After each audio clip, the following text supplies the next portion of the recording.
Anak, huwag ka masyadong lalayo ha.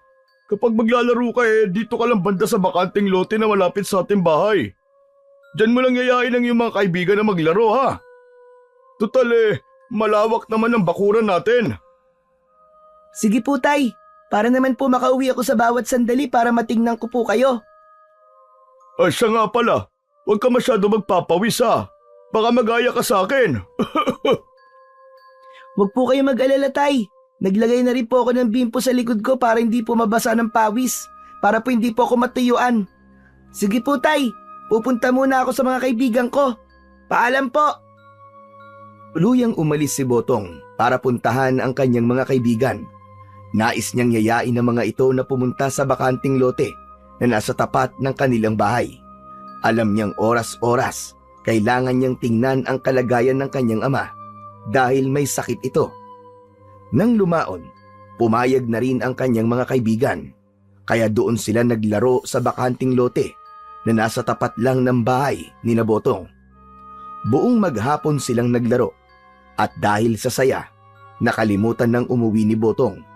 Nasa kalagitnaan na sila ng kanilang paglalaro nang sabihin ng isa niyang kaibigan na may matandang nakasilip sa silong ng kanilang bahay.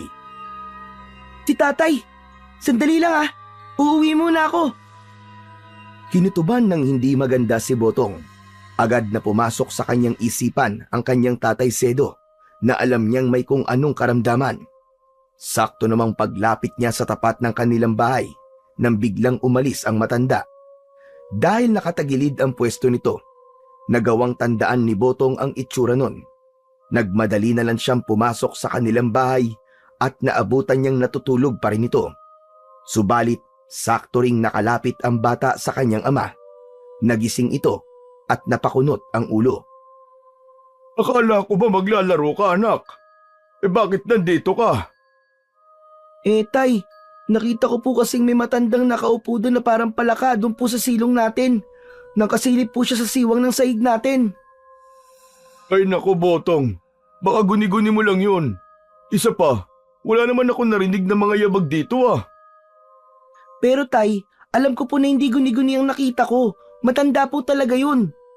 Tumakbo pa nga po siya nung papalapit na ako rito Hayaan mo na yun.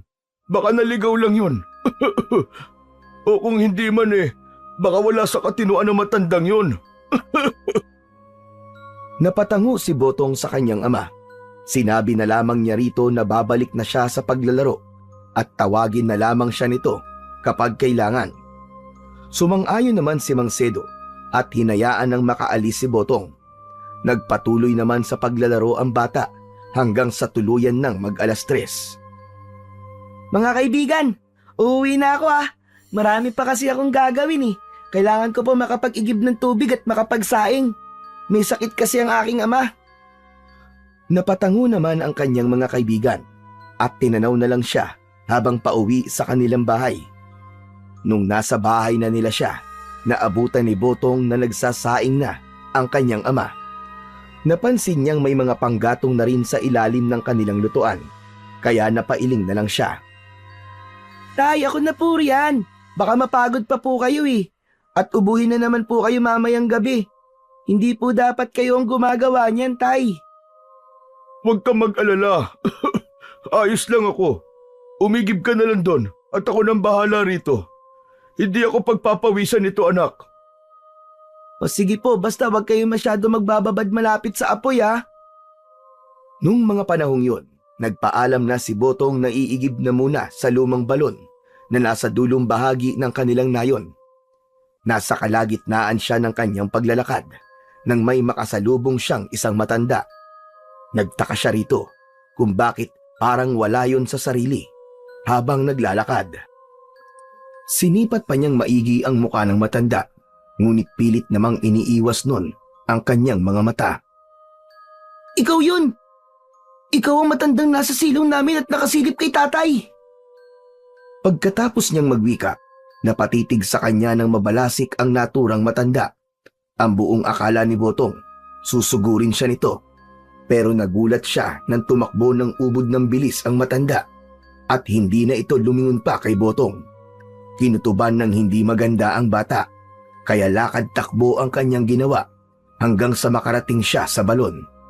Agad siyang sumalok ng tubig doon at nagmadali ring umuwi. Kailangan makauwi ako kagad. Baka muling balikan ng matandang yun ng aking ama. Teka, hindi kaya aswang yun? Lumakas ang kabog ng dibdib ni Botong, dulot ng kanyang pangamba. Mas lalo pa niyang binilisan ang kanyang paglalakad pauwi, kahit na may kabigatan ang kanyang dala. Nang malapit na siya sa kanilang bahay, nakarinig siya ng mga pag-uusap. Dahil dito, nagmadali siyang pumasok sa kanilang kusina para ilagay roon ang sisidlan ng tubig na kanyang inigiban. Dahil may narinig siyang boses, nagpasya siyang tumungo sa silid nilang mag-ama at may nakita siyang 3 lalaking nakatayo sa paligid ng kanyang tatay Sedo. Nagtaka pa si Botong kung bakit parang biglaan ang panghihina ng kanyang ama at naisip niyang baka dahil ito sa mga ginawa niya sa maghapong yon.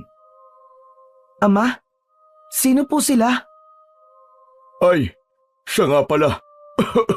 Mga kapatid, ito ang inyong pamangking si Botong. Masipag na bata yan. Magandang tanghali po sa inyo.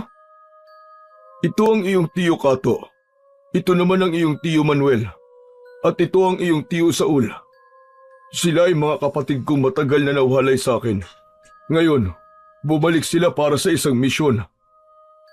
Nilapitan ni Botong isa-isa ang kanyang mga tiyuhin para magmano. Nang matapos na siya, nag-usisa siya sa kanyang mga tiyuhin kung ano ang kanilang misyon. Ngunit ang kanyang ama ang sumagot. Nanatili lamang na tahimik ang kanyang mga tiyuhin habang pinagmamasdan siya. Anak, naririto sila upang puksain ng mga aswang na nambibiktima sa kabilang baryo natin.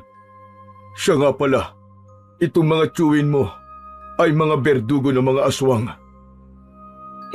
Kayo po, bakit hindi kayo naging kagaya nila? Nanunugis din po ba kayo dati ng aswang, Itay? Alam mo anak, ang ganyang gawain ay iniwan ko na magmula nung magkaroon ako ng pamilya. Ayokong isakripisyo kayo ng iyong ina. Yun nga lang, maaga siyang kinuha sa atin. Kung nandirito lang sana siya. Bakit po? Wala po ba mga pamilya ang 3 kong tiyuhin? Napangiti na lang ang 3 tiyuhin ni Botong at saka napailing. Dahil sa bigat ng kanilang gampanin, mas pinili nilang wag nang mag-asawa. Marahil kung nag-asawa man sila, panigurado magiging kagaya ko rin ang kanilang kapalaran. Bakit naman po? Dahil tiyak na tutugisin sila ng mga aswang at ang kanilang mga asawa at anak ang pagbabalingan ng mga yon kung hindi nila makikita ang mga tiyo mo. Nagkwentuhan sila patungkol sa kanilang mga naging buhay. Nung malaman naman nilang nagkasakit si Sedo, nabahala ang 3 niyang mga kapatid dahil paniguradong magiging lapitin ito ng mga aswang. Natatakot nga rin po ako, mga tiyo, sa kalagayan po ni tatay ngayon. Nung nakaraan nga lang po, may nahuli po akong isang matandang nakasilip sa kanya mula sa silong ng bahay po namin. Tapos po nang umigib po ako ng tubig, nakasalubong ko pa po yung matandang yun.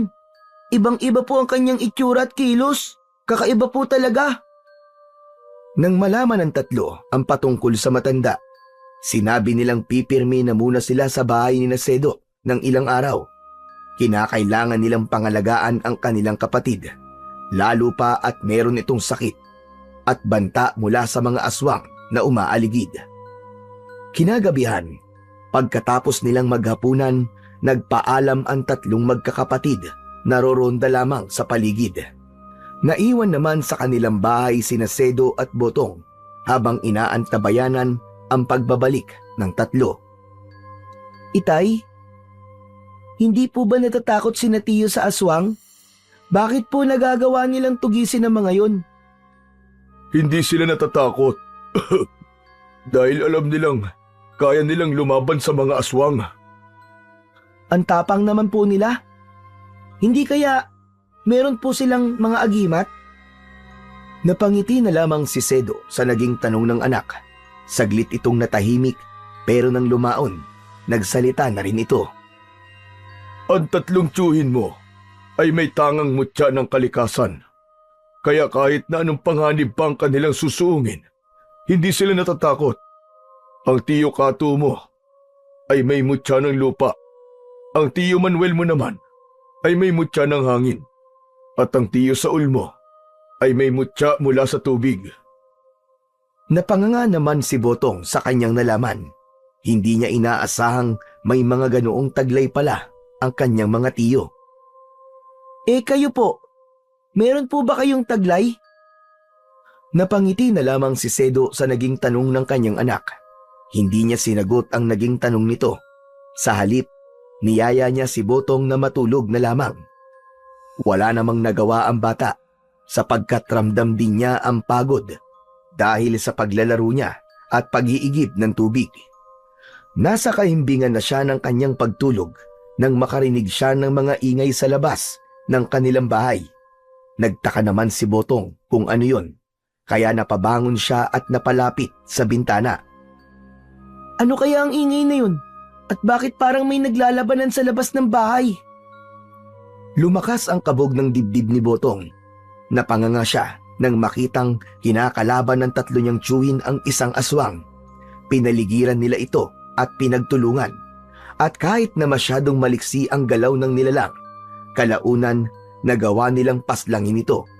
Hindi alam ni Botong kung ano ang kanyang magiging reaksyon. Kaya naman, minabuti niyang bumalik na lang sa kanyang higaan. Pagkaraan lamang ng higit isang oras, bumalik na rin ang tatlo niyang tiyuhin sa loob ng kanilang bahay. Nagising naman noon si Sedo at inusisa ang nangyari. Oh, kumusta naman ang naging lakad nyo? Mukhang napalaban kayong tatlo ah. Napangiti naman ang tatlong kapatid ni Sedo at sinabi na matagumpay nilang napatay ang aswang na bumibisita sa kanilang bahay. Sinabi rin nila na aalis na sila pagdating ng bukas upang tumugis pa ng ibang aswang. Kampante na rin silang dalawa na wala ng aswang na bibisita sa may sakit dahil matatakot na ang mga ito. Tuluyan na nga silang natulog at pagkagising ni Botong, hindi niya na naabutan ang kanyang mga tiyuhin. Nakaalis na mga tiyuhin mo anak. Pero babalik sila sa takdang panahon. Sayang naman po. At hindi ko man lang sila nakita bago po sila umalis sa lugar na to. Huwag kang mag-alala. Dahil darating ang panahon at muli silang babalik dito. Baka wala ng mga aswang dito sa atin. Kaya mas pinili nilang lumipat na ng ibang lugar. Naging normal naman ang buhay nilang mag-ama nang wala na ang tatlong tiyuhin ni Botong. Kahit paano, unti-unti nang gumagaling ang kanyang ama mula sa karamdaman nito. Naging malakas ito at nakagagawa na ng mangilang-ngilang mabibigat na bagay. Isang gabi, habang nakahiga silang dalawa, ay pareho silang hindi makatulog. Bakit kaya kahit na anong gawin ko, hindi ako makatulog? Umuukil-kil pa rin sa aking isipan ng tatlo mong tiyuhin. Kinakabahan ako na hindi ko alam kung anong rason. Hindi kaya may masamang nangyari na sa kanila, Tay? Diyos ko, Botong. Huwag kang mag-isip ng ganyan. Patawad po, Tay. Sana naman nasa maayos po silang kalagayan. Idalangin na lang natin na walang nangyari sa kanila. Sige na, Botong. Pilitin mo sarili mo makatulog. Pero Tay, hindi po talaga ako makatulog kahit na anong gawin ko eh. Basta, pilitin mo at huwag mo nang isipin ang mga tiyuhin mo. Kaya nila ang kanilang sarili. Sa takot ni Botong na mapagalitan siya ng kanyang ama, pinilit niya ang kanyang sarili na matulog. Sa kabutihang palad naman, tuluyan siyang nakaidlip. Subalit pagkaraan lang ng halos 2 oras, nagising siya na wala ang kanyang ama sa kanyang tabi. Hindi niya alam kung saan ito nagpunta. Ngunit dahil hinihila pa rin siya ng antok, nagpatianod na lang siya rito. Kinabukasan, nagising siya na nakatayo ang kanyang ama sa tapat ng bintana habang nakatalikod. Tay, saan po kayo nagpunta kagabi? Nakagisnan ko po kasing wala kayo sa tabi ko eh. Nagpahangin lang ako sa labas, anak. Ganun po ba? Pero, kumusta na kaya si Tiyo? Hindi sumagot si Sedo sa kanyang anak. Nanatili itong tahimik habang nakatitig sa malayo. Napatitig na lang din sa kanyang ama si Botong at tila nagtataka sa naging kilos nito. Walang ano-ano, bigla ang nakaramdam ng matinding ginaw si Botong at sa hindi niya inaasahan, kinilabutan siya habang nakatitig sa ama niyang nakatalikod. Anak, patawarin mo ko. Patawad? Para po saan? Kasi mas pinili kong iwan ka para tulungan ang mga tiyuhin mo. Teka, Tay. Hindi ko po kayo maintindihan eh. Ano po bang ibig niyong sabihin? Basta, siya nga pala. Tignan mo sa aking lagayan ng damit. Makikita mo roon ang 4 na mutya ng kalikasan. Ang mutya namin ng iyong mga tiyuhin. Tay, hindi ko po talaga kayo maintindihan. Ano po bang ibig niyong sabihin, Tay? Hindi sumagot si Sedo sa kanyang anak. Sa halip, marahan itong napaharap kay Botong. Saktong pagkaharap niya, halos mapaigtad ang bata nang makita niyang hindi klaro ang muka ng kanyang ama at parang binura ito. Ano po nangyayari sa inyo, Tay? Mahirap ipaliwanag, anak. Pero lagi mong tatandaan, kahit nasaan man ako mapadpad, babantayan kita. Mapatawad mo sana ako. Habang nagsasalita si Sedo, unti-unting nagkaroon ng liwanag sa paligid ng kanyang katawan. Kinutuban ng hindi maganda si Botong, kaya nagmadali siyang yumakap sa kanyang ama. Halos manindig ang lahat ng mga balahibo niya sa kanyang katawan nang sa hindi niya inaasahan, yumakap lamang siya sa hangin. Napatingala siya sa kanyang ama at napansin niyang naging malungkot ang mukha nito. Wala na ako, anak. Patay na ako. Isa na lamang akong kaluluwa. Tatay! Bakit? Ano po nangyari at namatay kayo? Bakit niyo po kayo iniwan? Patawad, anak. Patawarin mo ko. Hindi ko inaakalang malakas ang aming makakasagupa. Ang 4 na mutya namin magkakapatid. Nasa lagayan ng damit ko. Kunin mo yon at ingatang maigi, anak. Darating ang araw at pag-iinteresan yun ng mga aswang na pumatay sa aming 4. Ingatan mo at gamitin sa kabutihan. Masusunod po, Tay. Iingatan ko po ang sinasabi niyong mga mutya. Habang nasa ganoong sitwasyon, mas lalo pang binalot ng liwanag si Sedo hanggang sa hindi na nakita ni Botong ang kanyang ama dahil tuluyan na itong nilamon ng liwanag. Napahagulgul na lang ang bata dahil sa kanyang panlulumo at kalungkutan. Hindi niya inaakalang yun na ang kanyang madadatnan pagkagising niya ng umagang yun. Hindi niya alam kung paano magpatuloy sa kanyang buhay dahil batid niyang mag-isa na lamang siya, nasusuong sa lahat ng bagay. Ang mga mutya, yun na lamang ang natitirang alaala sa akin ni Ama at ng aking mga tiyuhin. Napatakbo si Botong patungo sa tapat ng aparador kung saan nakatago ang mga damit ng kanyang ama. Pagkarating niya roon, biglaang nanginig ang kanyang mga kalamnan. Pakiramdam niya ay may kuryenteng dumaloy sa kanyang buong katawan.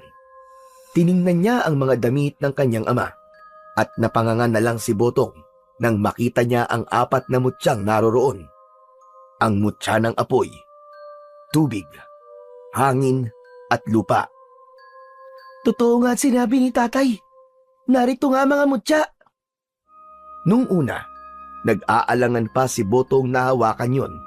Ngunit habang tumatagal ang pagtitig niya ron, tila hinihikayat siya ng 4 na mutya para hawakan sila.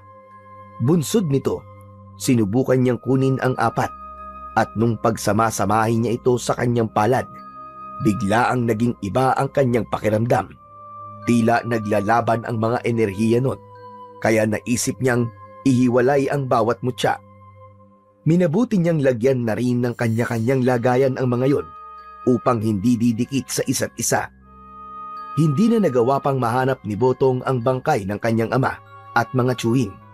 Magmula rin nun, namuhay siya at itinaguyod ang kanyang sarili ng mag-isa.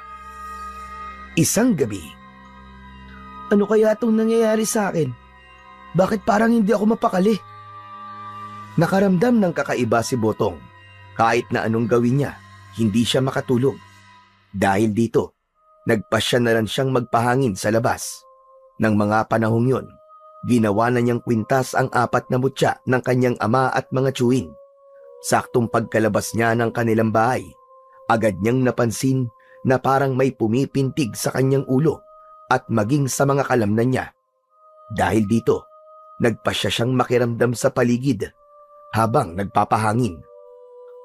Ano kayang meron sa bahaging yan ng sagingan?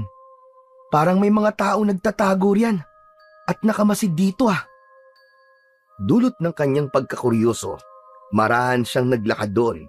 Alam niyang dahil sa tinataglay niyang mutya ng tubig at lupa, magkakaroon siya ng bertud ng tagabulag. Habang naglalakad siya patungo roon, napansin niyang umiinit ang kanyang pakiramdam. Babala ito ng mutya ng apoy. Paniguradong may pangalib na nakaamba para sa akin. Hindi niya pinansin ang mga napapansin niyang pagbabago sa kanyang katawan. Nagpatuloy siya sa kanyang paglalakad hanggang sa makarating siya sa tapat ng sagingan. Akmang papasok na sana siya roon nang sa hindi niya inaasahan, nakarinig siya ng pagkaluskos na animoy tumatakas. Hinayaan na lamang niya yon, pero nang makita niya ang nilalang na tumatakbo palayo, naisipan niyang sundan ito. Sa tulong naman ng bertud na tinataglay ng mutya ng hangin, naging mabilis ang kanyang pagtakbo.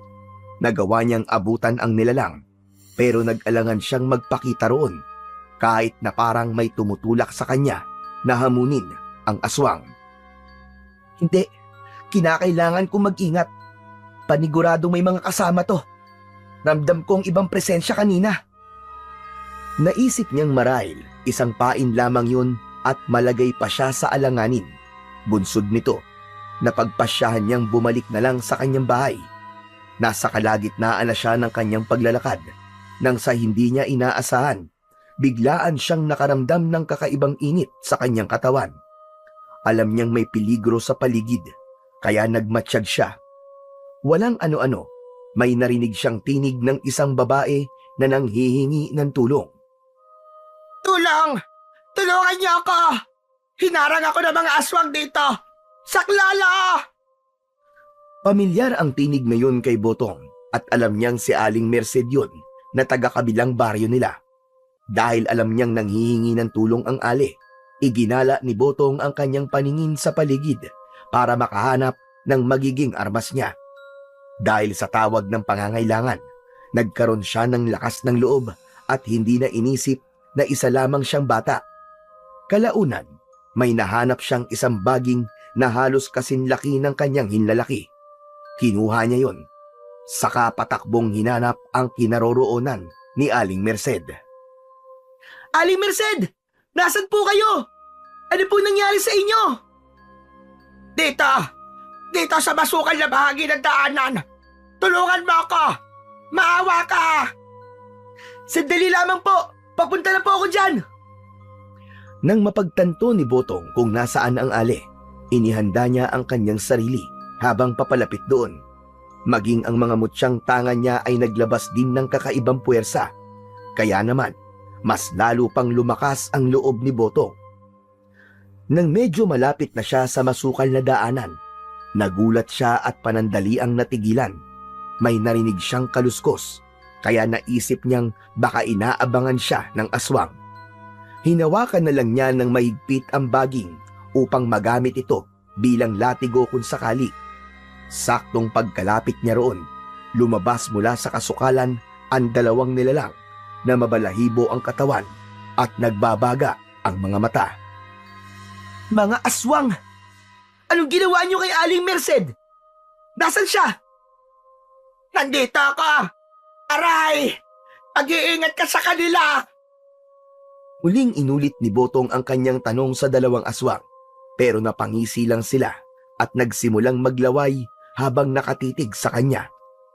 Ilang sandali pa, mabilis na sumugod ang isang aswang kay Botong, kaya napilitan ang bata na latiguhin ito gamit ang baging na hawak niya. Anong ginawa niyo kay Aling Merced? Sagot! Kung hindi, papatayin ko kayo! Ikaw pala ang nagmana ng 4 na mutyang yan.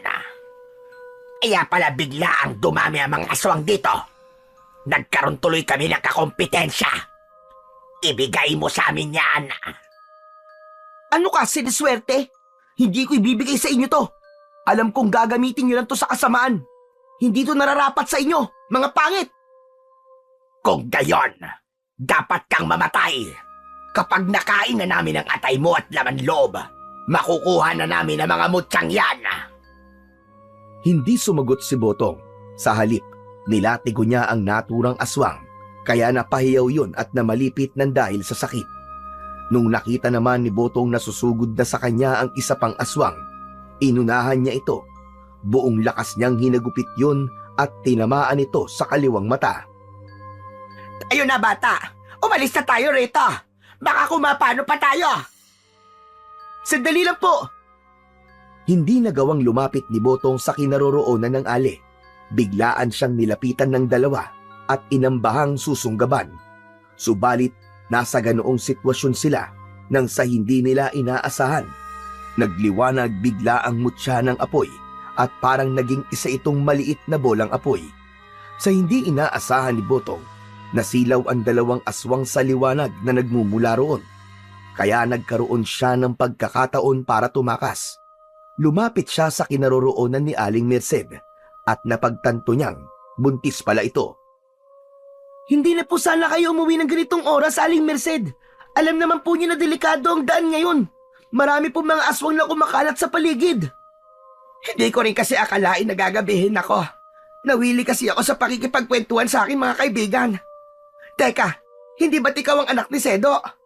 Hindi pa ba umuuwi ang tatay mo? Napatango na lang si Botong. Biglaan siyang nalungkot sa naging tanong ng ali at hindi niya alam kung paano ito sasagutin. Saka na lang po natin pag-usapan yan. Kailangan makaalis na po tayo rito dahil panandalian lang po ang pagkabulag ng dalawang aswang na yon. Alam mo, manang-mana ka talaga sa tatay mo. Ang tapang mo, iho. Wala po ako mapagpipilian kung hindi ang maging matapang. Kung magiging mahina po ako rin po ang talo. Napatango si Aling Merced sa tinura ng bata. Sinabi rin nitong mas mainam ngayon habang wala pa ang kanyang ama. Habang inaalalayan ni Botong ang ali, nakarinig sila ng pagkaluskos sa kanilang likuran. Nilingon yun ng bata at nagulat siya nang makita ang dalawang aswang na mabilis na lumalapit sa kanila. Seryoso at mabalasik ang mga mukha nito, kaya nabahala si Botong.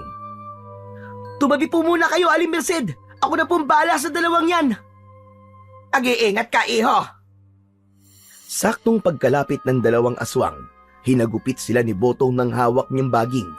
Napanganga na lang si Aling Merced nang makita niyang may kung anong liwanag na nagmula sa katawan ni Botong na nananalaytay sa baging. Pagkatama ng nasabing bagay sa katawan ng mga aswang, maging si Botong ay hindi makapaniwala. Tumilapon ang dalawang nilalang sa hindi kalayuan na parang tinangay ng malakas na hangin. Babangon pa sana ang dalawang aswang, subalit biglaan silang nasunog. Wala na silang nagawa at dahil sa sobrang init ng apoy, tuluyan na silang nawalan ng buhay at natupok. Kala nyo yan ang nararapat sa inyo, mga aswang na salot. Diyos ko po, paano mo nagawa ang ganong bagay? Kahanga-hanga ka.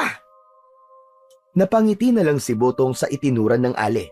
Hindi niya sinagot ang tanong nito, pero sinabi niyang kaloob ng langit ang kung anumang meron siya. Kung wala pa ang iyong ama, pwede naman na sa bahay ka muna namin tumira. Teka, ano nga pala ang pangalan mo? Botong. Ako po si Botong, Aling Merced. Gusto mo bang sumama sa akin sa bahay? Wala pa kaming anak ng aking asawa. Ito pa lang ang ipinagbubuntis ko. Siguro kung hindi ka dumating, baka may nangyaring masama na talaga sa akin. Pero nakakahiya naman po sa inyo at magiging distorbo lang po ako. Ano ka ba naman? Hindi ka magiging distorbo. Mauunawaan ng aking asawa yon. At marahil ay pati siya magpapasalamat sa iyong ginawa. Pero sino nga ba ang mag-aakalang ang isang bata na kagaya mo ay kayang pumaslang ng aswang? Siguro po, dahil po sa tawag na rin ng pangangailangan. Kung hindi ko po kayo narinig, baka hindi ko rin po nagawa ang ganon. Pero maiba ko. Nasa na nga pa lang yung amang si Sedo? Hindi ko siya nakikita. Kasi po, Aling Merced, ang totoo po kasi niyan, patay na po si tatay. Ano ka mo? Aba, ano nangyari yon? Akala ko ba ay bumuti na ang kanyang kalagayan?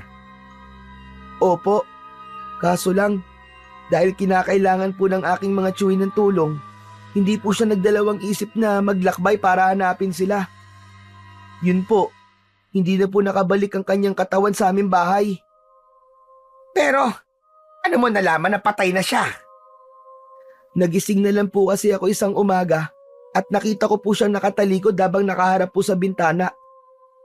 Nakausap ko pa nga po siya eh. Kaso napansin ko pong sobrang liwanag niya. Ayun po, nung yayakapin ko na po siya, hindi ko po magawa. Inamin na rin po niya sa akin mismo na namatay na raw po siya dahil sa pagtulong sa kanyang mga kapatid. Hindi na naipagpatuloy ni Aling Merced ang kanyang pagtatanong kay Botong dahil bigla ang napahagulgol ang bata. Pakiramdam ni Botong ng mga sandaling yun, sinakluban siya ng langit at lupa. Dahil muli na namang nanariwa sa kanya ang pagkawala ng kanyang ama. Inalo na lang din siya ni Aling Merced at sinabi na aampunin niya ito para hindi na ito magiging mag-isa sa buhay. Sumama ka na lang sa akin at ituturing ka naming parang sarili naming anak. Kung yan po ang gusto nyo, nahihiyaman po ako sige po. Sasama po ako sa inyo. O siya sige, pero dapat ang itatawag mo sa akin ay nanay, samantalang ang Mang Raul mo naman ay Tatay Raul. Sige po, Nanay Merced. Umuwi silang dalawa patungo sa bahay ni Aling Merced. Nung naroroon na sila, nagtaka pa si Mang Raul na asawa niya kung bakit umuwi pa ito ng ganung oras. Sana doon ka na lang natulog. Alam mo naman delikado ang panahon ngayon Abay, hindi ko rin kasi akalaing gagabihin ako sa daan Ay siya nga pala Raul. Ito ang anak ni Sedo, si Botong. Oh, Botong, kumusta ang tatay mo? Ano nga pala sadya mo rito? Wala na po si tatay. Namatay na po siya. Kaya't magmula ngayon, Raul, dito na siya titira sa atin. Tayo na ang magsisilbi niyang mga magulang. Ipinaliwanag ni Aling Merced sa kanyang asawa kung ano ang nangyari. Ganun na lang din ang pagpapasalamat ni Mang Raul kay Botong dahil sa pagliligtas nito sa buhay ng kanyang asawa. Dahil sa nangyari, pumayag si Mang Raul sa kung anumang sinabi ni Aling Merced sa kanya. Inampon nila si Botong, itinuring nila itong tunay na anak at itinuring din sila ng bata bilang mga tunay na mga magulang. Magmula noon, unti-unting napupunan na rin ang kakulangang nararamdaman ni Botong sa kanyang puso. Hindi rin lingid sa mag-asawa ang pagkakaroon niya ng mutya. Hindi rin sila nanibago dahil alam nilang ang ama at mga tiyuhin ni Botong ay mga bantog na mga tagatugis ng aswang sa buong probinsya nila. Isang gabi, habang mahimbing na sa pagtulog sina Mang Raul at Aling Merced, sa hindi inaasahan ni Botong ay hindi siya makaidlip. Pakiramdam niya may kung anong panganib na nakaamba sa kanila, kaya kinakailangan niyang magmatsyag sa paligid. Ano ba tong nararamdaman ko?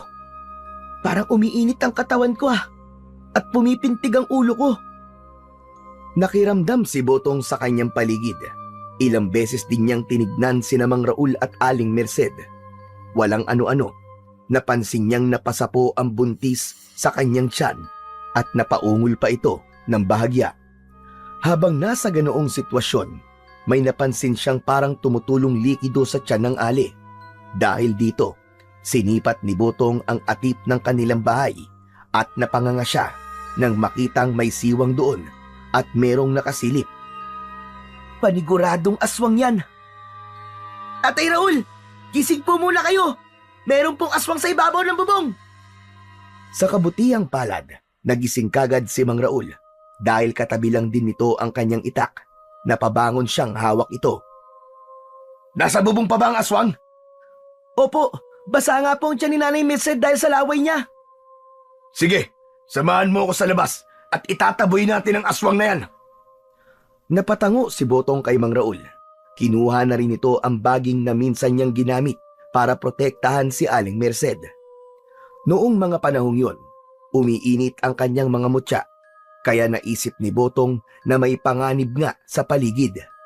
Lumabas sila ng kanilang bahay. Nag-antabay siya sa paligid, samantalang ang kanyang tatay Raul naman umakyat sa bubong. Hoy aswang! Lubayan mo ang asawa ko! Kung hindi, dito ka sa bubong na to mamamatay! Iwinasiwas ni Mang Raul ang kanyang itak habang marahang lumalapit sa kinaroroonan ng aswang. Tumigil naman ang nilalang na yun sa kanyang ginagawa at humarap ito kay Mang Raul. Hindi naman natinag ang asawa ni Aling Merced at nagpatuloy ito sa paglapit sa aswang habang inihahanda ang kanyang itak.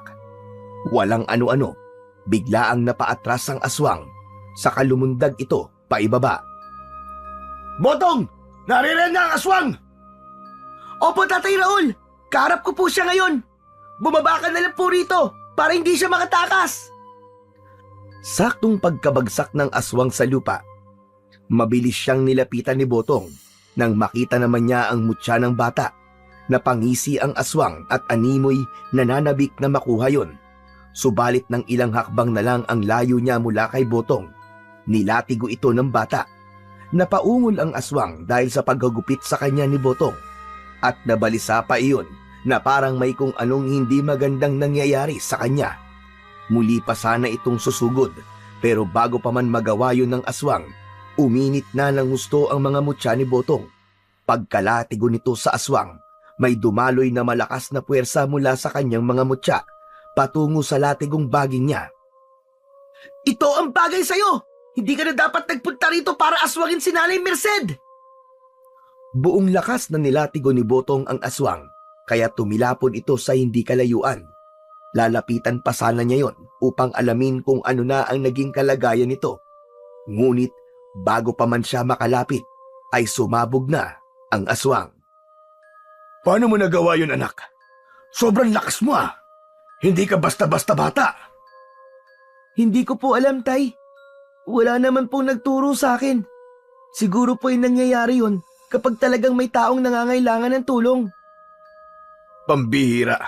Talagang tunay nga ang mutya mo, Botong. Ingatan mo maigi yan at baka pati yan ay pag-interesan ng mga aswang. Kaya nga po palagi akong alerto. Alam kong hindi po ang sanggol sa sinapupunan ni Nanay Merced ang pakay ng mga aswang. Marahil ay itong mutya ko, pero hindi po ako papayag na makuha nila to. Ang mga ito lang po ang pamana sa akin ni tatay at ng mga tiyuwing ko. Kaya iingatan ko po itong mabuti. Upang makasiguro silang patay na nga ang aswang, nilapitan nila yon. Magkahalong pandidiri at pagkasindak ang kanilang naramdaman nang makita nilang nagkalat sa buong paligid ang dugo at laman ng aswang na pinaslang ni Botong. Darating ang panahon at kagaya ng tatay mo at mga tiyuhin mo, magiging bantog din ang pangalan mo, Botong. Pero kailangan mo maging matatag dahil marami kang pagsubok na daraanan. Opo, Tatay Raul. Magpapakatatag po ako. Dahil nasiguro na rin nilang walang aswang sa paligid, nagpasya na silang dalawa na bumalik na sa loob ng bahay.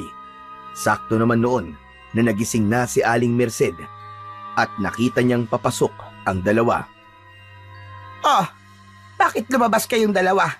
May problema ba? Teka, anong ingay ang narinig ko sa labas kanina? Inaswang ka, Merced. Mabuti na lang at alerto tong anak natin.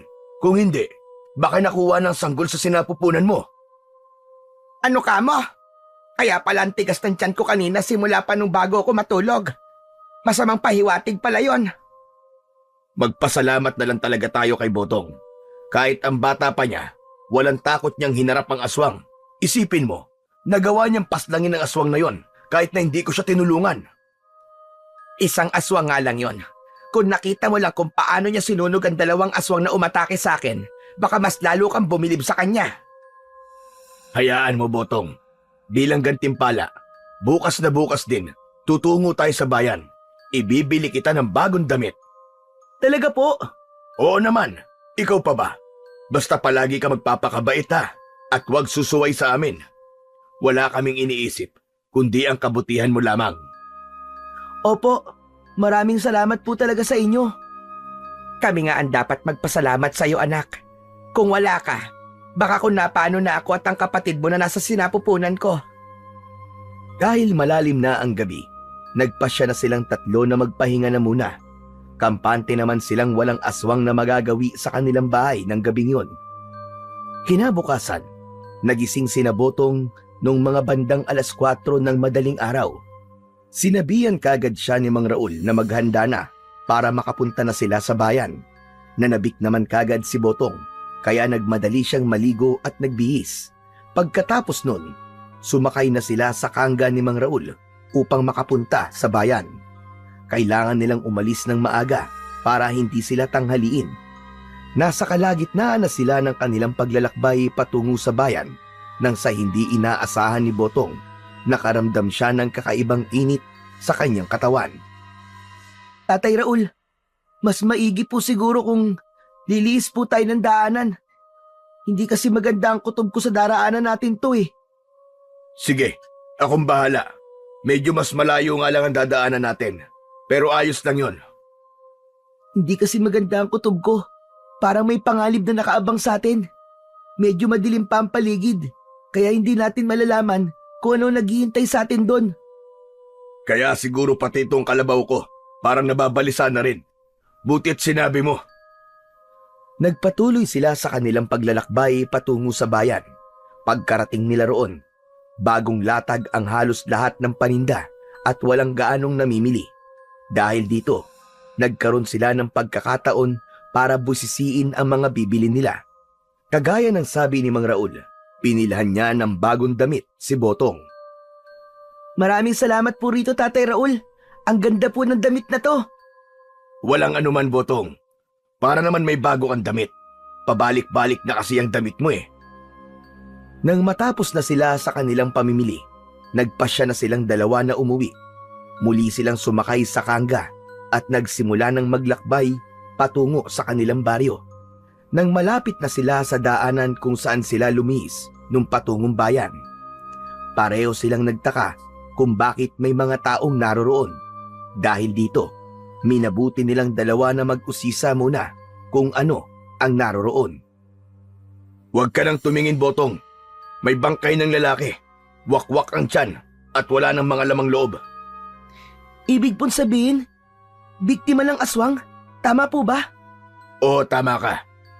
At marahil kung hindi mo sinabi sa akin kanina na lumihis tayo ng daan, baka tayo pa nakasagupa ng aswang na yan. Buti na lang talaga. Alerto ka, Botong. Kaya po pala sobrang init ng mutya ko kanina. May nakaamba palang panganib sa atin. Minabuti nilang dalawa na magpatuloy na sa pag-uwi sa kanilang nayon. Nang madaanan nila ang bangkay, sinubukan pang silipin yun ni Botong. Agad siyang nakaramdam ng awa sa lalaking pinaslang ng aswang dahil walang kalaban-laban ito. Kailangan may gawin ako. Hindi pa pwedeng magasik ng lagim ang mga aswang dito sa aming bayan. Hindi maaari. Siguro kung buhay pa sina tatay at tiyo, pupuksain nila ang mga aswang na nambibiktima. Pero wala na silang lahat. Ako na lang ang may kakayahang gawin yon. May sinasabi ka ba, Botong? Wala po. Akala ko kasi may kung ano kang binubulong eh. Nagpatuloy sila sa kanilang paglalakad hanggang sa makarating na sila sa kanilang nayon. Dahil gising na si Aling Merced, nakapaghanda na ito ng kanilang agahan. Ipinakita naman ni Botong ang kanilang pinamili at natuwa naman ang Ali. Sa susunod, kapag ako naman na mamamalengke, bibilan din kita ng damit. Talaga po, Nanay Merced? Oo naman, bakit ang Tatay Raul mo lang ba may kakayahang ibili ka ng damit? Hindi naman po. Salamat po sa inyo ah. Kahit na hindi niyo po ako tunay na anak, itinuring niyo pa rin po akong kadugo. Huwag mong isiping hindi ka namin kadugo. Sa mga puso namin, anak ka namin ng Nanay Merced mo. Napangiti si Botong sa sinabi ng kanyang Tatay Raul. Napayakap na lang siya sa dalawa at nagpasalamat. Matapos ang maikli nilang usapan, nagpasya silang kumain na muna ng agahan. Pagkatapos nito, sumama at tumulong si Botong kay Mang Raul sa bukid hanggang sa dumating ang hapon. Kailangan umuwi na tayo. Hapon at ilang sandali na lamang magdidilim na ang paligid. Delikado ang panahon ngayon. Alam mo naman yun, Botong. Oo nga po eh. Paniguradong may mga gumagalang aswang ngayon sa mga kanayunan. Yan nga ang problema. Kaya kailangan talaga natin mag-ingat. Humanda talaga sa akin ang mga aswang na yun. Hindi ko sila aatrasan. Kumakasagupa ko sila. Huwag mo nang asamin na makasagupa sila. Piliin mo na lang ang tahimik na buhay. Hindi mo lang alam kung gaano kahirap ang napagdaanan ng mga tsuin at ng tatay mo nung sila'y nabubuhay pa. Bakit po? Alam po ba niyo mga naging karanasan nila? Panandali ang naging tahimik si Mang Raul sa naging tanong ni Botong. Bumuntong hininga ito, saka napatitig sa malayo. Hindi mo na itatanong.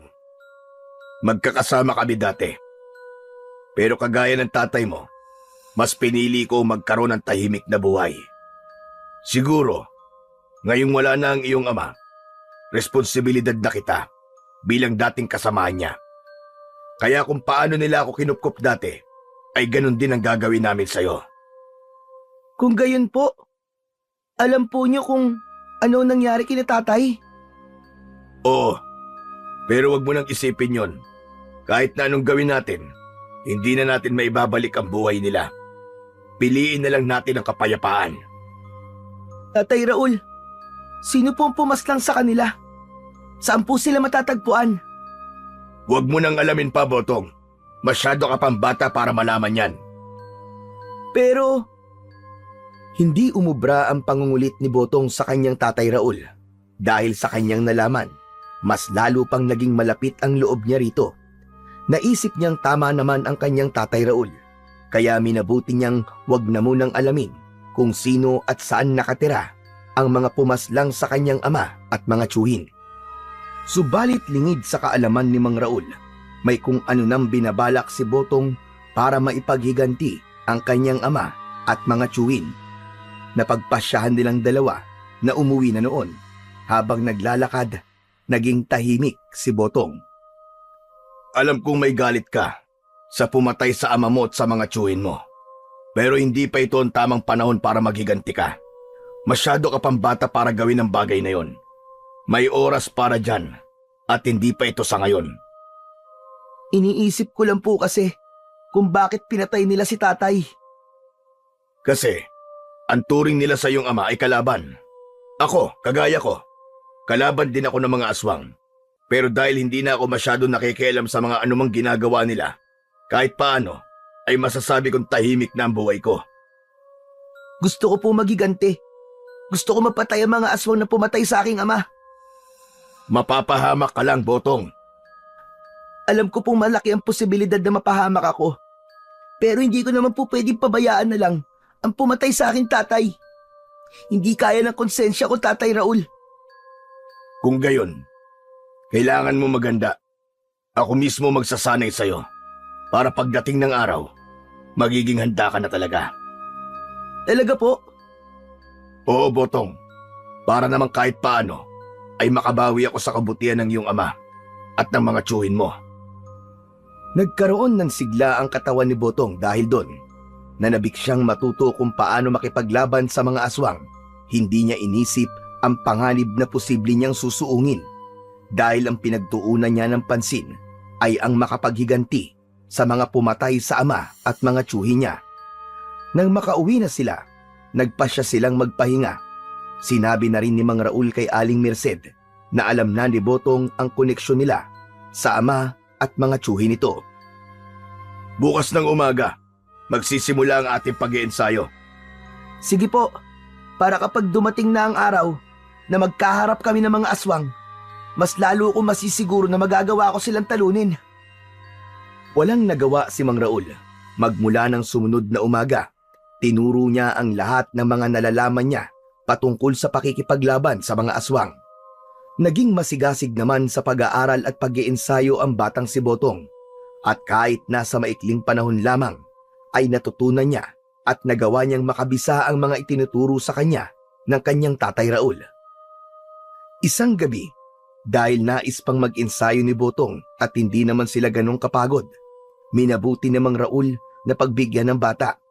Maliwanag naman ang buwan, kaya kahit paano ay hindi sila nahirapan. Tatay Raul, nauulinigan ba niyo ang mahinang paghuni na yan? Ano bang ibig mong sabihin? Parang may umaaligid po ng mga paghuni ng tiktik sa ating bahay. Ano ang mainam nating gagawin? Umantabay ka lang at kukunin ko ang aking itak. Sige po, Tatay Raul. Nagmamadaling pumasok sa kanilang bahay si Mang Raul.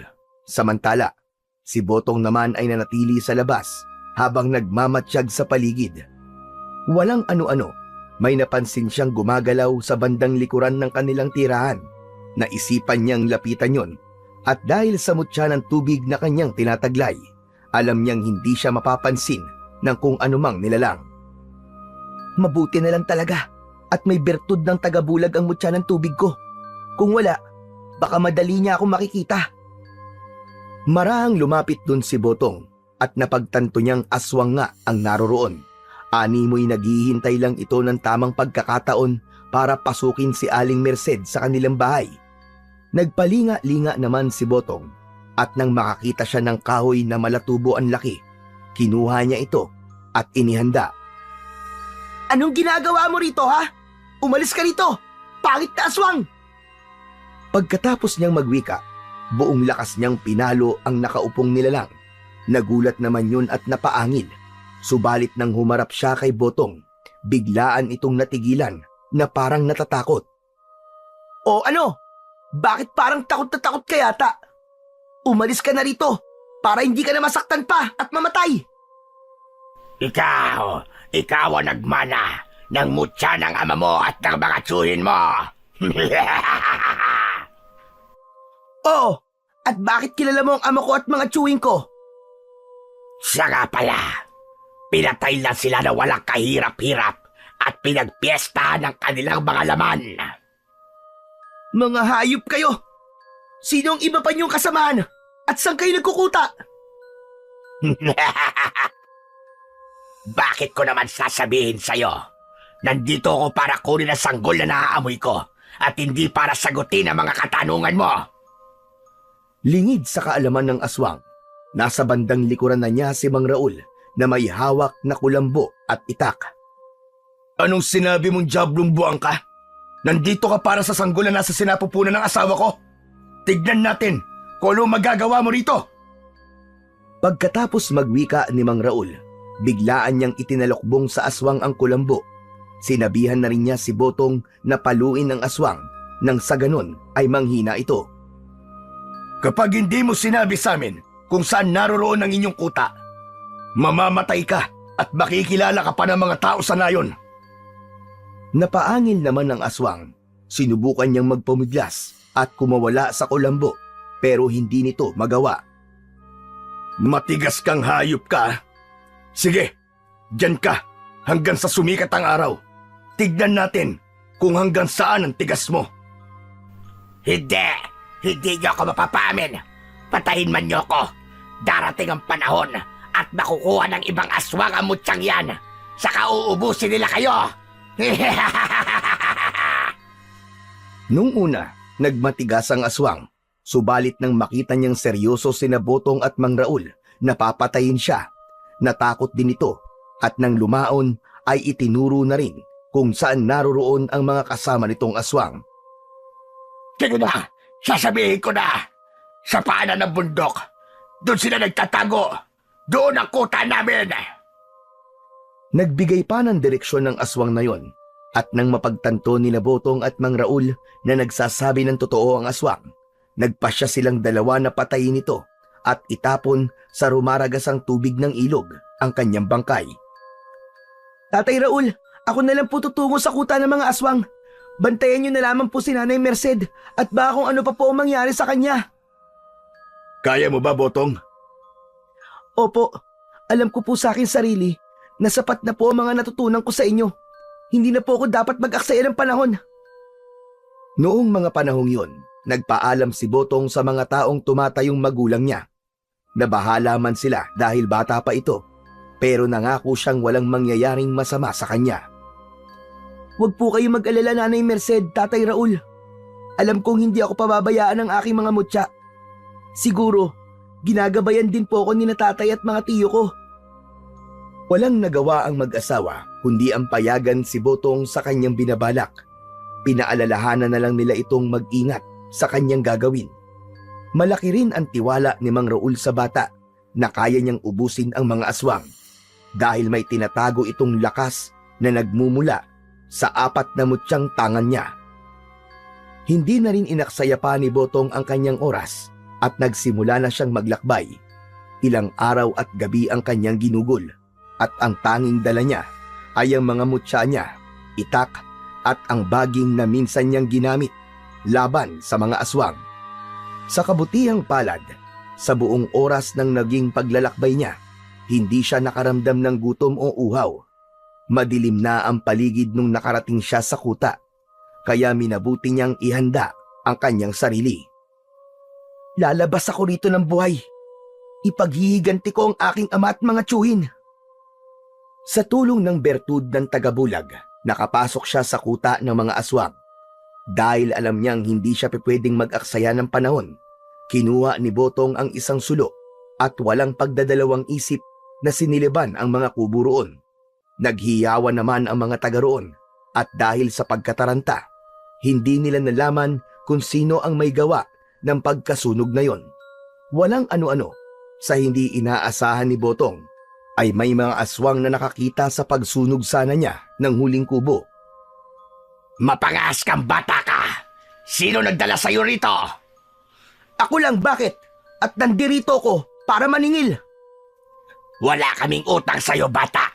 Umuwi ka na kung ayaw mo maging pagkain namin. Pagkatapos magwika ng aswang na yon, lahat sila ay nagpalit ng anyo sa mabalahibong nilalang. Pinaligiran nila si Botong, kaya inihanda ng bata ang kanyang latigong gawa sa baging. Nagsimula na ring magpakita ng reaksyon ang suot niyang mga mutya, kaya alam niyang protektado siya. Sino yung pinag-aaksayahan nyo ng oras? Napayuko ang mga aswang bilang pagsaludo, kaya ibinaling ni Botong ang kanyang pansin sa paparating. Napalunok siya ng kanyang laway, pero kahit katiting ay hindi siya nakaramdam ng takot. Nanginig ang kanyang buong kalamnan dahil sa matinding galit na kanyang nararamdaman. Ako lang naman ang anak ng isa sa 4 niyong pinaslang. Ah, ikaw pala. Anong ginagawa mo rito? Gusto mo rin bang matulad sa ama mo at sa iyong mga tiyuhin? Nandirito ako para singilin kayo. Pagkatapos niyang magwika, buong lakas niyang hinagupit ng baging ang pinunong aswang. Nakita yun ng mga aswang, kaya mabilis silang sumugod kay Botong. Hindi naman nagpatinag ang bata at hinambalos din sila nito. Pagbabayaran mo ang ginawa mong ito sa akin. Wala kang galang. Ang mga kagaya nyo ay hindi dapat ginagalang. Ang dapat sa inyo, pinapatay. Sige, pagpira-pira sa inyong katawan ng batang yan, ngunit huwag niyong pakikialaman ang hiyas na nakakwintas sa kanya. Dahil akin yan! Sa hudyat ng kanilang pinuno, sinugod na mga aswang si Botong. Nung una, medyo nababahala pa si Botong, ngunit nang nilukob na siya ng enerhiyang nagmumula sa kanyang mga mutya, nawala ang lahat ng pangamba niya't napalitan ng lakas ng loob. Ang bawat aswang na lumalapit sa kanya ay walang pagdadalawang isip niyang nilalatigo gamit ang baging. Dapat sa inyong lahat, Mamatay at masunog sa impyerno! Dahil sa nag-ibayo niyang lakas, nagliwanag ang mga mutyang kanyang tangan. Ang liwanag na ito ay nagmistulang apoy na dumaloy patungo sa baging na hawak niya. Nung makita ng mga aswang yon, nag-alangan silang sumugod. Subalit dahil sa utos ng kanilang pinuno, wala silang nagawa kundi atakihin ang batang si Botong. Sa bawat paglapit ng aswang, walang habas itong nilalatigo ng bata. Ang dulot ng enerhiya na mula sa mga mutya, tumilapon ang mga ito at sumasabog sa ere. Nang lumaon, nagkalat sa paligid ang mga laman at buto ng aswang. Dumanak din sa lupa ang kanilang mga dugo. Yan lang ba ang kaya mo? Bakit hindi mo subukan sa akin? Ito, pustahan tayo. Kung magagawa mo kong talunin, makakalabas ka ng buhay rito. Ngunit kung ako mananalo, kakainin ko ang atay at puso mo at kukunin ko ang mga mutya mo. Sige, hindi ako natatakot sa kagaya mo. Tignan na lang natin kung sino ang mamamatay sa ating dalawa. Buong lakas na nilatigo ni Botong ang pinuno ng mga aswang.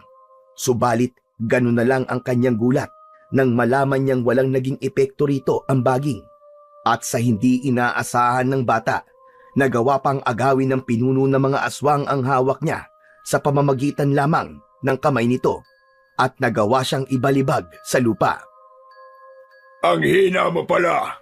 Kung sa bagay, isa ka lamang bata na napadpad dito. Diyan ka nagkakamali, hayop ka!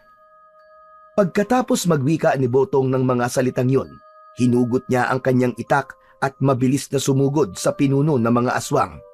Dahil sa bertud ng hangin na nagmumula sa kanyang mutya, naging maliksi ang kanyang paggalaw. Hindi kagad napansin ng aswang ang kanyang paglusob, kaya nasugatan ito sa dibdib.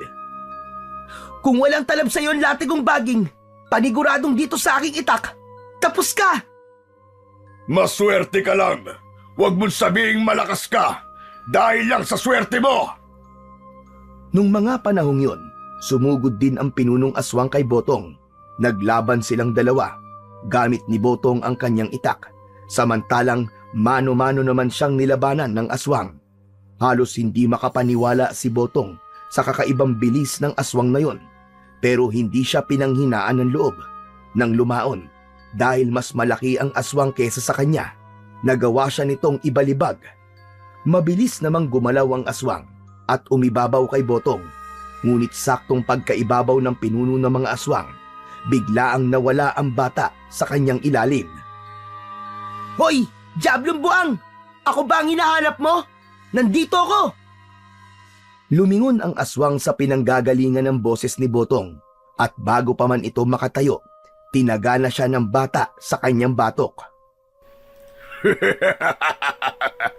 Bata ka pa, pero marunong ka nang magtraidor. Pero ayos lang yan.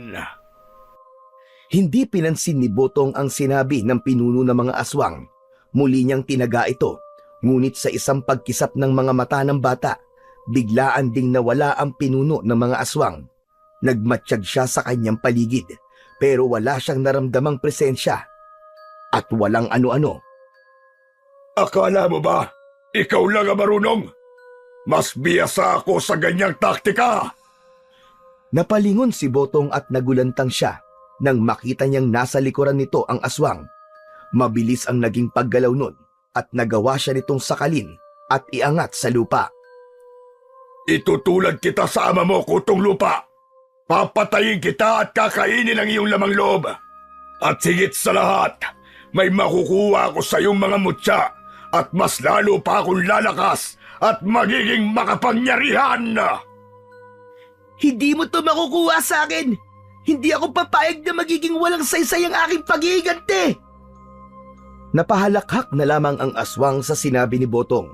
Nung mismong sandaling yon, ibinalibag niya ang bata at tumilapon ito ng halos 5 dipa mula sa kinatatayuan nito. Subalit, akmang susugod na sana ang pinuno ng mga aswang kay Botong nang biglaan itong matigilan. Napakunot noo ang bata dahil nakita niyang may nakatarak na palaso sa bandang tiyan ng pinuno ng mga aswang. Hindi ka magtatagumpay sa ninanais mo. Titiyakin namin na bago pa man sumikat ang araw, mamamatay ka na! Isa ka pa! Humanda ka sa akin! Hinugot ng pinuno ng mga aswang ang palasong nakatarak sa kanyang tiyan. Sa halip na sumugod kay Botong, ibinaling nito kay Mang Raul ang kanyang pansin. Nang makita naman ni Mang Raul ang itsura ng aswang, napatulala ito at parang may takot na biglaang namuo sa kanyang sistema. Subalit, nanatili pa ring nakatuon ang atensyon nito sa pinuno ng mga aswang. Mag-ingat ka, Tatay Raul! Uubusin ko kayo! Magiging hapunan ko kayo sa gabing ito! Inihanda naman ni Mang Raul ang kanyang sarili sa pag-atake ng pinuno ng mga aswang. Ilang beses din itong pinana iyon, subalit naging mabilis ang paggalaw ng pinuno ng mga aswang at nagawa niyang ilagan ang mga palaso.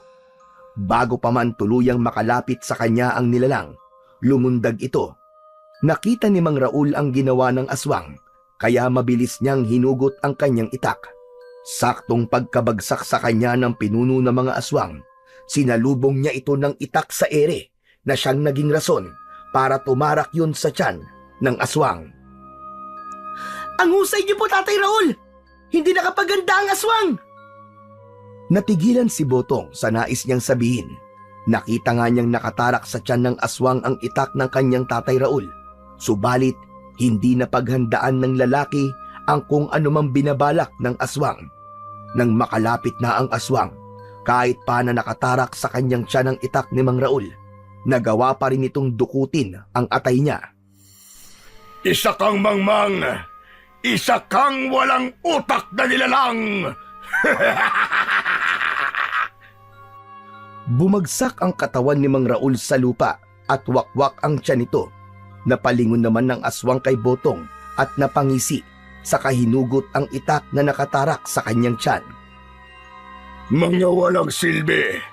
Inaakala ba ninyo na basta-basta nyo ko matatalo gamit lamang ang pagtalim? Hindi! Nagkakamali kayo! Talagang ang isa kang demonyo! Magbabayad ka sa ginawa mo! Hindi ako titigil hanggat hindi ka napapatay! Dinampot ni Botong ang kanyang itak at mabilis na sumugod sa kinatatayuan ng pinuno ng mga aswang. Napahalakhak na lang yun at nang malapit na sana ang bata sa kanya, nagulat ito nang biglaang nawala ang pinuno ng mga aswang. Mas lalo pang nagulantang si Botong nang may malakas na puwersang tumama sa kanya kahit pa nawala siyang nakikita. Yan pala ang larong gusto mo, ah! Tingnan natin! Ginamit na rin niya ang bertud ng tagabulag at sa tulong ng iba pa niyang tangang mutya, nagawa niyang makita ang pinuno ng mga aswang. Agad-agad niya itong sinugod at bago pa man makapaghanda ang nilalang na yon, nagawa na siyang lapitan ni Botong. Sinuntok niya ang aswang sa pagitan ng dalawang hita. Sa kabuong lakas itong itinulak para mabuwal sa lupa. Mautak ka, bata ka! Talagang mautak ako! Hindi kagaya mo!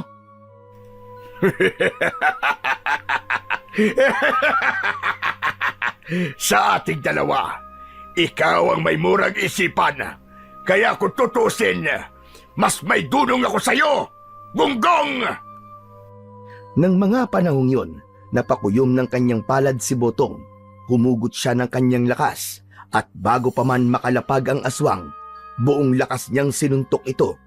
Dahil sa puwersang dumaloy sa kanyang kamao, nag-ibayo ang kanyang lakas. Ito ang nararapat sa'yo! Saktong pagkasuntok ni Botong sa pinuno ng mga aswang na nasa ilalim niya, biglaan siyang nakarinig ng pagtawa sa kanyang likuran. Ganun na lang ang pagkagulat niya nang mapagtanto niyang mga tuyong dahon lamang pala ang kanyang sinuntok. Dahil sa lakas niya at sa bisa ng bertud ng apoy, nasunog ang mga dahon.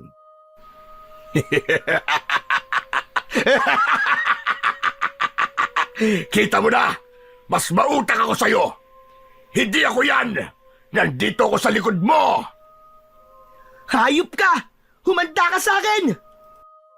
Ibinaling ni Botong ang kanyang pansin sa likuran niya at napagtanto niyang naroroon nga ang pinuno ng mga aswang. Hinawakan niya ng mahigpit ang kanyang itak at nang susugod na sana siya sa aswang, bigla na naman itong nawala. Duwag! Magpakita ka sa akin! Duwag ka! Hinahanap mo ba ako? Nandito ako! Bago pa man makalingon si Botong, biglaan siyang sinuntok ng pinuno ng mga aswang. Hindi niya napaghandaan ang gagawin niya, kaya sa hindi inaasahan ni Botong, nawalan siya ng balanse at tumilapon. Nang makita naman ng aswang ang nangyari kay Botong, mabilis itong lumapit sa bata at inibabawan ito. Ngayon pa lang, amoy na amoy ko na at lasang-lasa ko na ang atay mo, bata! Ngayon pa lang, amoy ko na rin ang kamatayan mo! Hayop ka!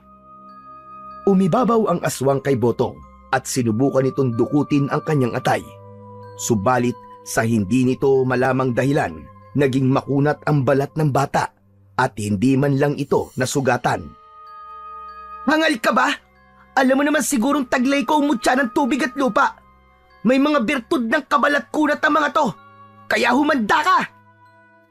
Nung mga panahong yun, dumakot si Botong ng alikabok saka isinaboy sa mga mata ng pinuno ng mga aswang. Matapos niyang gawin ito, bumangon siya at hinagilap niya ang kanyang itak. Nang makita niya ang kanyang itak, muli siyang lumapit sa pinuno ng mga aswang na nagwawala dahil sa pagkapuwing. Pilyo ka, bata ka! Napakapilyo mo! Humanda ka sa akin! Ikaw ang humanda! Bago pa man tuluyang maging malinaw ang paningin ng pinuno ng mga aswang, inundayan niya ito ng pagtaga sa tiyan at sa binti. Nang mawari ni Botong na hindi na ganong nasusugatan ang nilalang, naisipan niyang itarak sa lupa ang kanyang itak. Pagkatapos nito, buong lakas niyang tinaga ang aswang sa tiyan. Napanganga siya nang ganun lang kadaling nasugatan ang aswang at lumugay ang mga bituka nito. Sakto naman na bumalik na ang paningin ng pinuno ng mga aswang, kaya mabalasik itong napatitig kay Botong. Kahit pa na malaki ang naging sugat niya at nagkalugay-lugay ang kanyang bituka, mabilis itong umatake sa bata. Papatayin kita! Gagawin ko rin sa'yo ang ginawa mong ito sa akin! Sige! Walang problema! Hindi naman ako natatakot sa'yo! Ipaghiganti ko ang mga taong malalapit sa akin na pinatay mo! Mabilis na sinunggaban ng aswang si Botong. Nagpambuno silang dalawa at kahit pa nasubukang hugutin ng bata ang bituka ng aswang, animoy naging baliwala lang ito sa kanya. Habang nasa ganoong sitwasyon, walang pagdadalawang isip na binuhat ng aswang si Botong sa kabuong lakas na ibinalibag sa lupa. Napaungol ang bata dahil doon, pero hindi ito sumuko.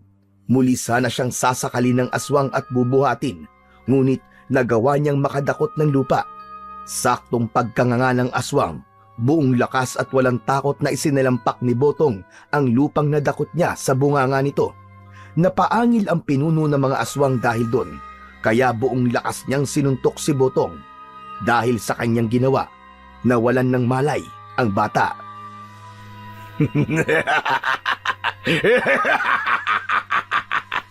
Ngayon, magagawa ko na kung ano man ang aking nais. Kapag wala kang mutya, wala ka na rin pangontra sa iyong katawan. Pwede na kitang lantakan. Kinaladkad ng pinuno ng mga aswang si Botong. Dahil naman sa ginawa nun, nagising si Botong. Subalit, minabuti niyang wag nang ipaalam sa aswang na bumalik na ang kanyang ulirat. Kailangan kong mapaslang ang aswang na ito. Dahil kung hindi, paniguradong ako ang kanyang papatayin. Habang kinakaladkad siya, nagkataon na nakapanya ang baging na siyang ginamit niya bilang armas laban sa mga aswang. Dahil dito, kinuha niya yun at hindi binitiwan hanggang sa tumigil na rin ang aswang sa pagkaladkad sa kanya. Ngayon, matutulad ka rin sa ama mo at sa iyong mga tiyuhin. Marahang inihanda ni Botong ang hawak niyang baging. Pasimple rin niyang kinuha ang kanyang mga mutya at piniling isiksik yun sa katawan ng latigo niya. Sakto namang pagkatapos niyang gawin yun, Napabaling bigla ang pinuno ng mga aswang sa kanya. Aha! Gising ka na palang bata ka! Oo, gising na ako! At ito ang para sa'yo! Mabilis siyang bumangon at walang pagdadalawang isip na nilatigo ang muka ng aswang. Pagkalapat ng dulo ng baging sa muka ng aswang, animoy nagkaroon ito ng malakas na kuryente na naging rason para tumilapon ang aswang. Agad na bumangon ang aswang at nang makita yon ni Botong, napatakbo siya para sugurin ito.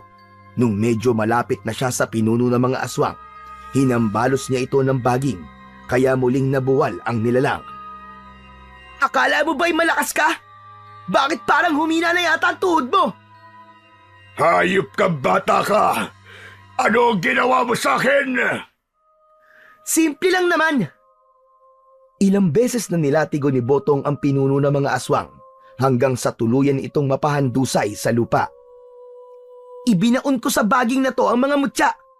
Kaya namnamin mo ang mga hagupit ng kalikasan sa pamamagitan ng latigong ito. Hayop ka! Kinagalit mo talaga ako! Pagkatapos magwika ng aswang, unti-unti itong nagpalit ng anyo at naging isang malaking ahas. Nagbabaga ang mga mata nito at meron itong palong. Kita niya rin ang pangil nito, kaya napagtanto niyang napakadelikado ng ganong nilalang. Kakainin kita at wala kong ititira kahit pa ang mga buto mo! Hindi mangyayari yan. Dahil ngayon pa lang, mamamatay ka na. Ito na ang katapusan mo. Humugot ng buong lakas niya si Botong at binalak niyang itarak sa katawan ng dambuhalang ahas ang bahagi ng baging na hawak niya. Subalit ganoon na lamang ang kanyang pagkagulat nang bigla siyang nilulun ng ahas na yon. Palabasin mo ako rito! Hoy! Iluwa mo ako rito! Pilit siyang kumakawala, ngunit hindi niya magawa dahil napakadulas ng lalamunan ng ahas. Ilang sandali pa, unti-unti siyang dumausdos. Alam ni Botong na katapusan na niya ng mga panahong yon. Subalit nakita niya sa balat ng tiyan ng naturang nilalang ang muka ng kanyang ama at mga tiyo. Napakapit siya roon para hindi siya madaling mahulog. Hindi ako pwedeng sumuko. Ipaghihiganti ko kayo kahit na ano pa man ang mangyari. Nang mga sandaling yon, naisipan niyang itapon ang hawak niyang baging sa likidong naroroon sa tiyan ng ahas. Hindi man niya alam kung ano ang magiging kahihinatnan nito, pero isinugal niya ang kanyang huling alas.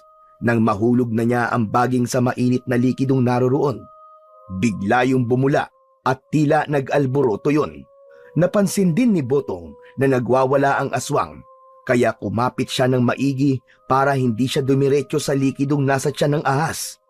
Walang ano-ano, bigla ang sumabog ng malakas ang ahas, kaya nakawala siya roon. Tapos na. Naipaghiganti ko na kayo, Ama. Nagawa ko na mga tiyo. Tatay Raul. Ngayon, wala na ang aswang na pumaslang sa inyo. Bumangon siya at tiningnan ang katawan ng aswang. Napailing na lamang siya nang mapagtanto niyang nagkalasog-lasog pala ito. Nang makita niya ang 4 na mutya, dinampot niya yon, saka nagpasalamat ng buong puso. Mga mutya ng kalikasan. Kung di dahil sa inyo, ay baka namatay na ako at hindi ko magagawang ipaghiganti ang pagkamatay ng ama ko at ng mga tiyuhin ko. Maraming salamat. Habang nasa ganoong sitwasyon, umihip ang malamig na hangin. Sa pag-aakalang may iba pa siyang kalaban, iginala niya ang kanyang paningin sa paligid. Magkahalong tuwa at lungkot ang kanyang naramdaman nang makita niya ang kaluluwa ng kanyang ama, Tatay Raul at ng 3 niyang tiyuhin. Nakangiti sila sa kanya at kumakaway. Parang may kung ano rin silang nais sabihin, pero hindi niya kayang marinig kung anuman ang kanilang sinasabi. Alam kong ginabayan niyo ako sa labang to. Ngayon, magiging tahimik na kayo. Dahil hindi kayang dali ni Botong ang bangkay ng kanyang tatay Raul, nagpasya siyang sunugin na lang ito. Nang matapos ito, umuwi siya sa bahay ni na Aling Merced, saka sinabi ang masamang balita. Tawa ko! Paano na lang ako ngayong wala ka? Patawad po kung wala po ako nagawa, Nanay Merced. Patawad po at hindi ko siya nailigtas. Pero ngayong wala na po si Tatay Raul, huwag po kayo mag-alala. Gagawin ko po ang lahat. Hindi ko po kayo iiwan. Tutulong po ako sa inyo. Napayakap na lang si Aling Merced kay Botong at pareho silang napahagulgol. Magmula noon, kahit na bata pa lang siya, natutong magtrabaho si Botong. Inalagaan niya ang kanyang nanay Merced at maging ang anak nitong itinuring niya ng tunay na kapatid. Maraming salamat sa iyo, Botong, iho. Kahit na hindi ka namin kadugo, minahal mo pa rin kami at inalagaan. Maaari pong hindi niyo ako kadugo, pero higit pa po sa kadugo ang turing ko sa inyo. Pamilya po tayo, Nanay. Pamilya. Ang gabing yun ang naging huling pag-uusap ni na Botong at Aling Merced. Kinabukasan, nabigla na lang si Botong. Wala na ang kanyang nanay Merced. Hindi na ito humihinga at wala ng pulso. Wala siyang nagawa kung hindi ang tanggapin na lang ang naging kapalaran nito. Magmula noon, itinuon na lamang ni Botong ang pansin niya sa pag-aalaga sa kanyang kapatid. Hanggang sa lumipas pa ang ilang taon, napagdesisyon na ni Botong na mag-asawa na. Umalis siya sa probinsyang yon at pinilit na kalimutan ang masalimuot na karanasan niya sa buhay. Tumungo sila sa syudad para mamuhay ng normal. Subalit hanggang ngayon, itinatago pa rin niya ang 4 na mutya ng kalikasan na nagpapaalala sa kanya ng katapangang ginawa ng ama at mga tiyuhi niya nung labanan nila ang mga aswang. Kung naririto ka lang sana, Tatay Sedo, paniguradong matutuwa ka sa mga apo mo. Masisigla sila at makukulit. Sana, kung nasaan man kayo ngayon, ay masaya na kayo. Dahil nakamit nyo na ang hustisya. Alam kong nangungulila ka sa iyong ama. Pero alam ko rin na nasa mabuting kalagayan na siya. Malay mo, nakamasid pala siya sa atin. Basta, lagi mong tatandaan, mahal kita at mahal ko rin ang ating mga anak. Salamat, Lisa. Asawa ko. Binigyan mo ako ng bagong pag-asa. Hindi ko alam kung paano ako babawi sa inyo. Basta pinapangako ko, gagawin ko ang lahat ng aking makakaya para maitaguyod ko kayo. Nagyakapan na lang ang mag-asawa at napatitig sa kanilang mga anak na himbing sa pagkakatulog. Dahil pareho silang pagod sa buong araw na pagtatrabaho, natulog sila habang nasa ganoong sitwasyon. Kahit paano, napawi ang pangungulila ni Botong dahil sa kanyang asawa at mga anak. Hanggang sa paglipas ng mga taon, lumaking malulusog at malalakas ang 4 na anak ni Botong at Lisa. Wala ring aswang pa ang gumambala o sumunod sa kanila sa syudad. Tumanda na rin ang mag-asawa, pero sariwa pa rin kay Botong ang alaala ng pakikipaglaban niya sa mga aswang. At para mapangalagaan ang 4 na mutya, ipinamana niya ito sa kanyang mga anak at itinuro sa mga yun ang taglay na kapangyarihan ng bawat isa. Upang nang sa gayon ay maipagtanggol nila ang kanilang sarili laban sa masasamang loob at wala ring makapagsasabi kung kailan muli babalik ang mga aswang na muling maghahasik ng kasamaan at kilabot sa taong bayan. Naniniwala si Botong na sa pamamagitan ng 4 na mutya ng kalikasan na ipinamana niya sa kanyang 4 na anak, ay palaging mangingibabaw ang kabutihan at hustisya laban sa kasamaan tungo sa kapayapaan.